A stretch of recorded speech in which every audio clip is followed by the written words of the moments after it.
Hi friends, வெண்பொங்கல் எப்படி செய்கிறதுன்னு பார்க்கலாம் வாங்க.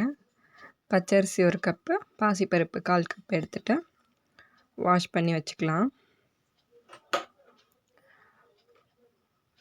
குக்கரில் 1 ஸ்பூன் நெய் ஊற்றி, நெய் உருக்குனதும் மிளகு 1 ஸ்பூன், சீரகம் 1 ஸ்பூன் ஊற்றி போட்டுக்கலாம். தேவையான அளவு முந்திரி பருப்பும் போட்டுக்கலாம்.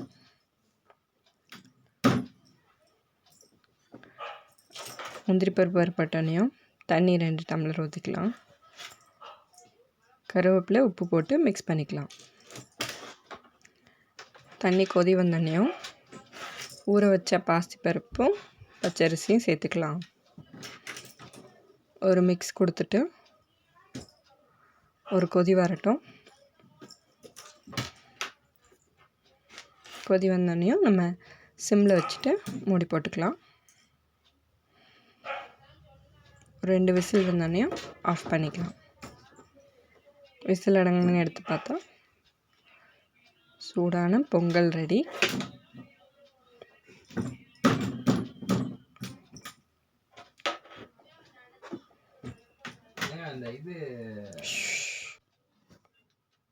சுவையான பொங்கல் ரெடி. வீடியோ பிடிச்சிருந்தா லைக் பண்ணுங்கள், ஷேர் பண்ணுங்கள், சப்ஸ்கிரைப் பண்ணுங்கள். பாய்.